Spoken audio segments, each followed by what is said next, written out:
akan dijelaskan oleh sahabat kitab. Idza tanajjasa syai'un, apabila sesuatu, apakah itu badan kita, pakaian kita, rumah kita, lantainya misalkan, karpetnya. Nah, dikatakan idza tanajjasa syai'un bi mulaqati kalbin au far'ihi, apabila terkena najis sesuatu dengan nempelnya dengan anjing atau keturunannya, ma'rutubah, dengan basah. Anjing misalkan dari luar, hujannya misalkan hujan, tahu-tahu basah kan tuh dia, badannya dia masuk ke rumah kita. Sampai rumah kita dia diam aja, itu bagusnya, nggak berkeliaran kabur-kaburan. Kalau kabur-kaburan udah repot akhirnya. Diam dia di dalam karpet atau di keset rumah kita misalkan. Nah, tuh keset itu najis mughalladhah, nggak kencing, nggak apa-apa, basah tuh badannya dia, kena karpetnya, tuh karpetnya najis mughalladhah. Terus gimana cara membersihkannya? Ghusila sab'an, dicuci 7 kali, siraman maksudnya. 7 kali siraman, ihdahunna biturabin tahur. Salah satunya itu dengan turab, dengan tanah yang suci. Salah satunya dari siraman yang 7 itu dengan tanah yang suci. Terus ada pertanyaan, gimana, boleh gak kita miara anjing? Gak dia larangan. Miara anjing, dilarang gak kita? Dibawa ke rumahnya di kebun, taruh di kebun, jagain kebunnya dia. Ada yang miara. Ya, boleh apa? Nggak apa-apa, boleh. Tapi kalau dalam rumah kita, sayang, gak masuk rahmat kita. Ada anjing dalam rumah. Kalau misalkan dia miara rumah, ya miara anjing di dalam rumah, nah itu cara membersihin gitu nanti. Ya, kalau kena karpet, nah cuci dengan 7 kali siraman. Tapi 7 kali siraman ini setelah menghilangkan ainun najasah. Tadi itu yang netes kena basahnya itu, hilangin dulu. Baru setelah itu mulai 7 siraman. Siram sekali, segelas ini nih misalkan, siram sekali, 2 kali, 3 kali. Salah satunya dengan apa? Salah satunya dengan tanah atau dengan debu.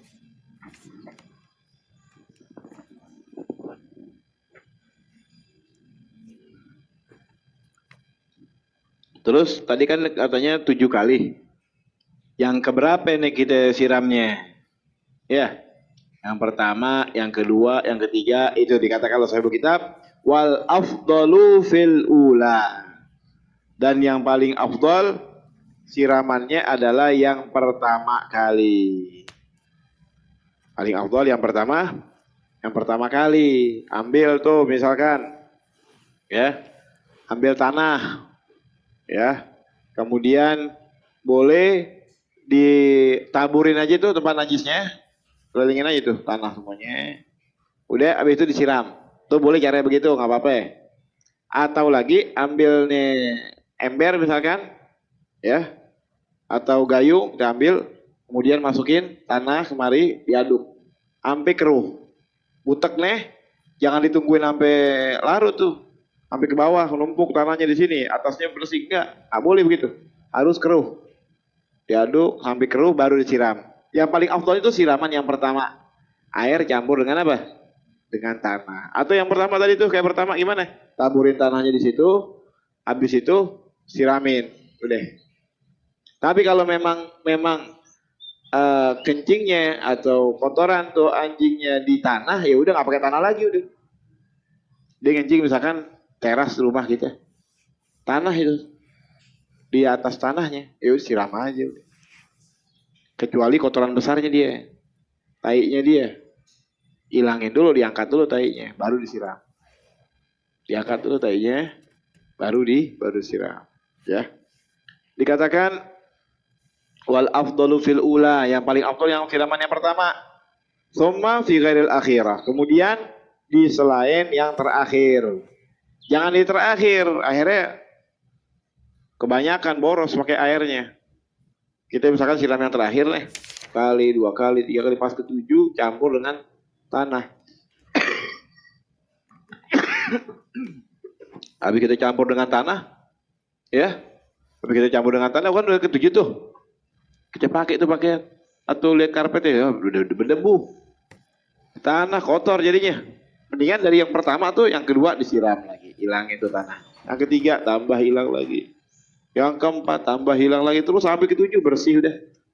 Itu yang manfaatnya diajarkan sahibul kitab wal afdalu fil ula. Yang paling afdal itu siraman yang pertama. Tsumma fi ghairil akhirah. Wal khinziru kal kalbi. Tadi kan dibilang anjing tuh. Wal khinzir gimana? Babi. Kal kalbi sama. Khinzir itu seperti babi. Najisnya seperti itu, ya. Terus gimana kalau misalkan ada orang beli rumah, atau kontrak rumah, dapat informasi sebelum ente tinggal nih, ya, sebelum ente tinggal, ini yang kontrak sebelumnya orang non muslim, nggak boleh kan kita bilang kafir, katanya nggak boleh, non muslim katanya. Ini dulu nih di sini non muslim, dia miara anjing misalkan, miara anjing, wah berarti mesti disertu nih semuanya, mesti dibersihin semuanya, ya, panggil tukang inian, steam, wah, semprotin semuanya nih, nggak harus begitu. Ini ad-din yahkum bidzahir, dihukum zahirnya aja, lihat ada najisnya gak coba, tuh enak kan, gampang kan, kalau kita belajar gampang, nggak susah. Ini nggak serk, ya udah jangan kontrak di situ, cari kontrakan lain, ya. Atau mau dicuci juga, terserahin, ya udah. Syariat tidak mewajibkan selagi ente nggak ngelihat. Oh ada kemungkinan besar dia begini, dia di tidur di sini, dia di sofanya atau di karpetnya, wah, nggak bisa deh. Ya udah cari tempat lain, atau mau dicuci juga terserah dia. Tapi wajib apa kagak? Tidak wajib. Selagi dia kagak lihat najisnya. Ini rumah dulunya, biara anjing, bukan 2 lagi anjingnya, 3. Banyak anjingnya. Ada kemungkinan besar dia kencing di sini, kencing di sini. Kita mau sholat di sini boleh gak? Gak apa-apa. Gak pakai sejadah lagi kita sholatnya. Tuh, gak pakai sejadah lagi sholatnya. Gak apa-apa. Selagi kita nggak ngelihat najisnya. Atau misalkan nih kita, ya, orang kan pada kerja nih, Jumat ya, Jumat kadang-kadang kita suka namanya kerja, ya istirahat, udah kita ini banget tuh, kita pakai banget tuh, mau kita sebelum mungkin dikasih waktunya untuk istirahat jam 11 atau jam setengah 12 baru istirahat. Ada yang mana namanya ke kantin dulu, ada yang siap-siap langsung kamar mandi mau siap-siap Jumat. Yang pada ke kantin otomatis Jumat kan terlambat. Kalau misalkan di aula ketutup, kalau emang di jalanan, masjidnya di jalanan, kadang-kadang dia nggak bawa sejadah lagi. Dia sembahyang dapatnya di jalanan, nggak ada karpet, sejadah kagak ada. Sah gak sholatnya? Sah nggak apa-apa. Dia nggak bawa, karena sebagian orang sekarang gara-gara dia nggak bawa sejadah nggak mau sembahyang. Kenapa? Ya masa sembahyang di jalanan. Ntar kan ada najis, dilihat ada najisnya gak? Jadi kita boleh nggak apa-apa. Ini dari segi sah atau enggak sholat kita. Bagusnya sih jangan sholat di jalanan.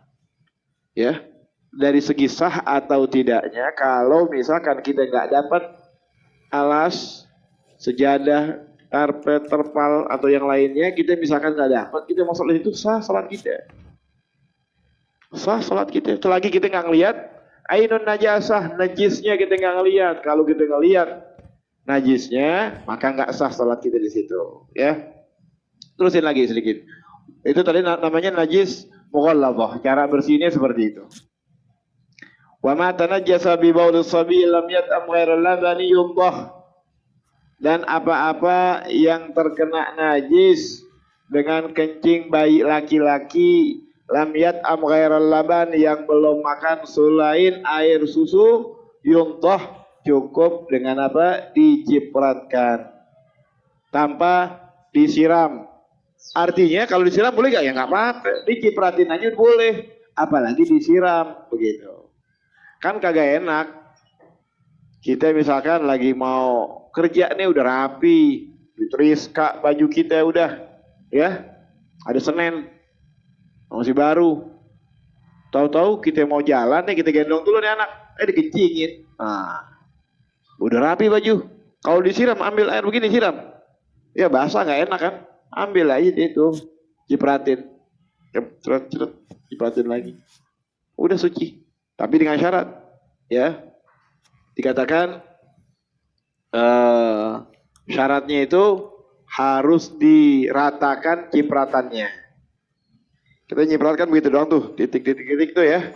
Nih misalkan sekantong ini nih, kita cipratin yang menyeluruh cipratan itu dengan najisnya. Najisnya satu kantong, cipratannya sekantong, gitu. Ambil lagi, cipratin lagi, ambil lagi, udah selesai. Nggak ada rata semuanya, hukumnya tahir. Dengan syarat ya nggak ada bau yang muncul. Terkadang najis ya, kalau kita siramin malah tambah santer baunya, malah tambah pekat baunya. Nah, itu berarti menandakan masih ada najisnya. Kalaupun misalkan ada, misalkan jarang-jarang nih, hampir kagak ada. Misalkan ada bayi yang belum sampai umurnya 2 tahun, kencingnya udah bau misalkan. Tatkala kita cipratin, malah tambah keluar baunya. Nah, itu udah bukan najis mukhaffafah lagi. Walaupun memenuhi syarat. Nih anak kan syarat itu najis mukhaffafah apa?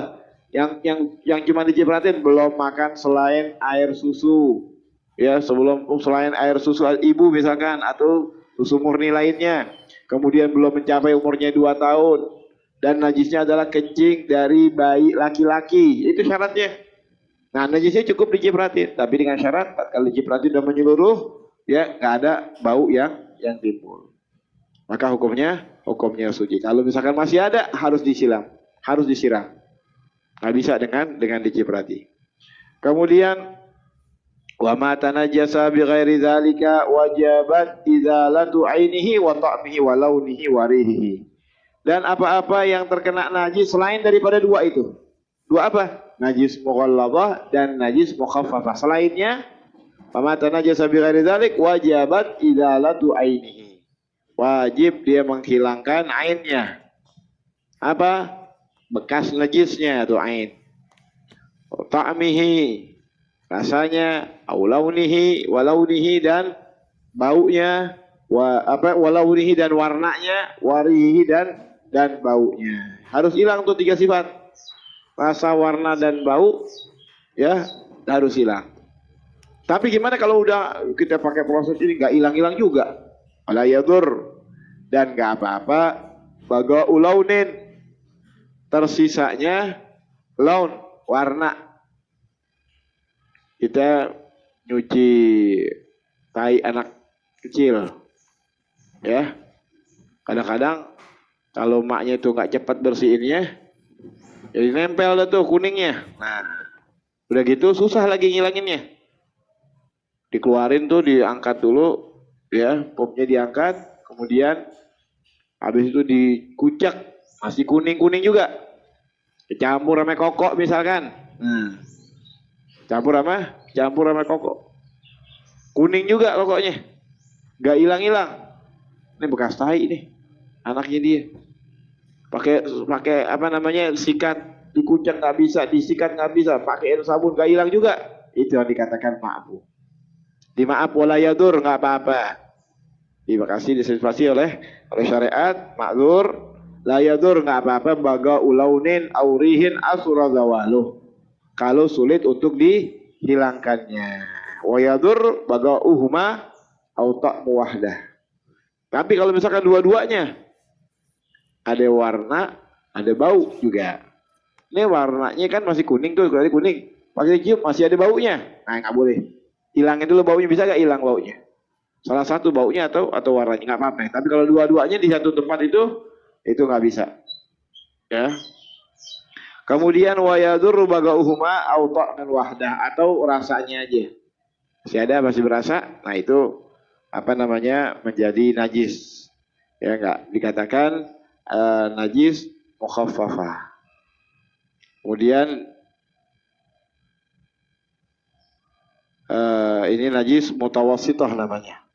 Namanya najis mutawassithah. Jadi saya ulangin lagi, najis mutawassithah itu cara menghilangkannya harus dihilangkan ainun najasah. Apa itu ainun najasah? Ta'amnya, rasanya, warnanya, baunya. Kemudian kalau najis mutawassithah tersebut ya enggak hilang warna ya warnanya saja nggak apa-apa, atau baunya saja nggak apa-apa. Tapi kalau warna dan baunya nggak hilang-hilang juga, berarti ya nggak bisa, nggak dikatakan tohir tuh pakaian, nggak dikatakan suci tuh karpet, masih ada najisnya. Kalau satu aja nggak apa-apa, ya kuningnya aja nggak apa-apa. Tapi kalau kuning dengan baunya itu menandakan masih ada najisnya. Kemudian fa'ilam yakulin najasati ainun. Nah, kalau terkadang najis mutawasita itu kagak ada ainnya. Ain apa ainnya? Warna, rasa, dan bau. Nggak ada. Nggak ada warna, rasa, dan bau. Wa illam yakul lin najasati ainun kafajar yulma'i 'alaiha. Maka cukup siramin air aja deh. Misalkan kita lagi duduk nih mau jalan. Tahu-tahu kucing masuk ke rumah kita. Kucing masuk ke rumah kita. Udah rapi pakaian kita. Pakai kencing lagi tuh. Tinggalin bekas terus jalan. Di karpet kita ngelihat karpetnya. Oh, pojokan situ karpetnya. Udah kita jalan. Berangkat tuh. Pulang dari musafir. Beberapa hari kita tahu tuh bekas kencing nih kencing. Kita cari-cari, gak ada baunya. Warnanya kagak ada, rasanya kagak ada. Itu namanya najis ainiyah. Dihukumkan najis itu. Nggak boleh kita pijak itu kalau kita mau sembahyang, nggak boleh. Terus gimana? Sebelum kita bersihin. Kalau kita najisnya di sono, kita sembahyangnya di sini nggak ada masalah. Kita najisnya di situ tuh pojok ujung, misalkan kita sholat diri di situ, nggak sah sholat ini. Gimana cara bersihinnya? Dikatakan kafa jariyul ma'i 'alaiha. Cukup ya, cukup apa? Jariyul ma'. Disiramin air aja, bukan cipratin, nggak boleh dicipratin. Cipratin tadi cuma najis baulus sobi aja, kencingnya bayi laki-laki yang belum makan kecuali ASI dan belum mencapai umurnya 2 tahun. Itu aja tuh yang dicipratin, yang lainnya disiram sampai hilang bekas najisnya dia. Nah, kemudian yang najis hukmiyah itu yang nggak ada apa namanya sifat-sifatnya najis, kafal jariyul ma'i 'alaiha. Cukup dengan disiramin aja. Misalkan kita ngelihat najis. Contohnya ya. Contohnya kita ngelihat tai cicak. Nah, jangan main pel-pel aja, angkat dulu tainya. Udah. Habis kita angkat kan tuh nggak ada warna, rasa, dan baunya nggak ada kan. Siramin dikit. Ambil aja air segini nih. Ya, ambil air, siramin dikit deh. Cukup jariyul ma, air ngalir gak tuh tatkala itu. Tapi kalau disemprot nggak ngalir. Ya, ada najis tuh, bekas-bekas najis dikit banget najisnya. Ambil dulu, ambil pakai tisu misalkan tuh najisnya, ambil pakai tisu, deh. Bekasnya tuh ada warna, rasa, sama baunya gak kira-kira? Kalau nggak ada, cukup jariyul ma aja, siramin aja tuh, udah selesai. Tapi kalau misalkan ibu-ibu kadang-kadang nggak ngerti, dia main pel aja tuh, dia pel pakai empelan basah, semua serumah. Jadi najis tuh semua. Selebar rumah kita najis semuanya. Angkat dulu tuh najisnya. Jangan main pel-pel aja. Kadang-kadang main pel aja tuh ibu-ibu. Ini kamu capek di pel aja. Ini angkat dulu najisnya. Udah bersihin tuh najis. Gak ada sifat-sifatnya najis, gak ada. Jariyul ma'alaiha.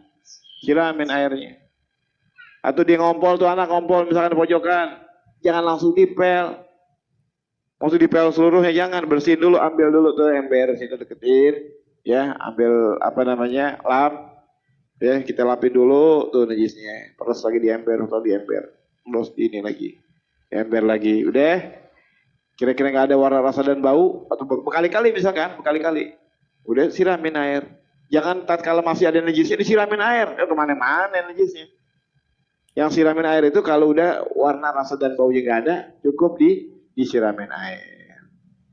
Kemudian wa yushtaratul wurud, syaratnya apa? Wurudul ma'al galil. Air kalau yang sedikit, cara membersihin najis, airnya datang. Airnya mendatangi najis, bukan najis yang mendatangi air yang sedikit nih, misalkan najis nih, ya, najis nih misalkan. Air di bak. Air suci nih di bak. Kita cemplungin tuh yang najis ke dalam air yang sedikit, masukin itu di bak nih, misalkan bak nih kita masukin. Itu air dan yang ada di dalam air Bak-baknya juga tuh yang di situ hukumnya najis semuanya. Tadi padahal ada kokok kita, kofia, kan najis tuh. Ada mukena, kita masukin tuh tadi popok bayi misalkan dengan kencingnya, masukin ke dalamnya. Itu menjadi najis semuanya. Nggak bisa menjadi suci kecuali ada proses setelah itu pembilasan. Nah, kalau dibilaskan berarti air datang kan? Air mendatangi daripada najis, tempat najis itu digiling dah tuh. Ya, digiling itu hukumnya tahir. Hukumnya suci. Kenapa? Karena air yang yang sedikit menyirami atau membasuh daripada najis yang ada di dalamnya. Tapi sekali lagi kalau misalkan pakai manual, ya ibu-ibu main taruh begitu aja, atau dilempar di air yang bersih. Kan ada sebagian ibu-ibu tuh, dia ada beberapa bak begitu kalau cuci. Dulu belum ada ini ya, belum ada mesin cuci ya. Ada satu bak sini, pakaian-pakaian kotor dimasukin di bak dulu udah.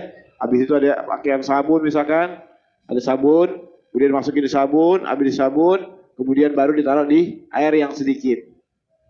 Yang air sedikit yang murni nih, nggak campuran dengan sabun. Udah dikucek. Mungkin ada air lagi nanti di sana ditaruh lagi misalkan. Ada beberapa ember misalkan. Nah itu mana proses menyirami gitu, air yang sedikit menyirami daripada pakaian yang najis ada gak? Gak ada. Yang ada pakaian najis mendatangi daripada air yang sedikit. Nah itu menjadi najis semuanya. Gak suci. Walaupun gak ada baunya, wangi lagi, ya itu secara hukum Islam masih ada najisnya. Jadi harus tahu betul cara menghilangkannya. Ya jadi jangan main siram-siram aja. Kalau ada kencing anak kecil dilap dulu sampai nggak ada sifat-sifatnya najis baru disiram, ya. Wal ghusalatul galilatu tahiratun illam tataghayyar wa qad tahural mahal. Dan basuhan yang sedikit tahir, air ghusalatul galilah. Air misalkan sedikit nih, ya, kita siramin tuh. Kita siramin najis yang tadi tuh. Ini airnya itu yang bekasnya itu misalkan di karpetnya kita siramin tuh karpet. Akan ada air-airnya tuh. Ya, dikatakan wal ghusalatul galilah, bekas air basuhan siraman dengan air yang sedikit, tahiratun hukumnya tahir. Illam dengan syarat illam tataghayyar. Apabila enggak berubah tuh, kita siramin malah santer baunya, malah timbul baunya. Nah, itu hukumnya masih ada najisnya. Lapin lagi terus. Siram lagi gimana bau enggak? Kalau enggak ada baru hukumnya tahir. Air yang ada di sekitarnya hukumnya tahir. Tapi kalau air yang ada di sekitarnya bahkan menjadi bau itu karpet misalkan, itu hukumnya najis. Waqat tahural mahal, dan menjadi suci itu tempatnya. Airnya juga hukumnya suci. Wallahu taala alam bisawab.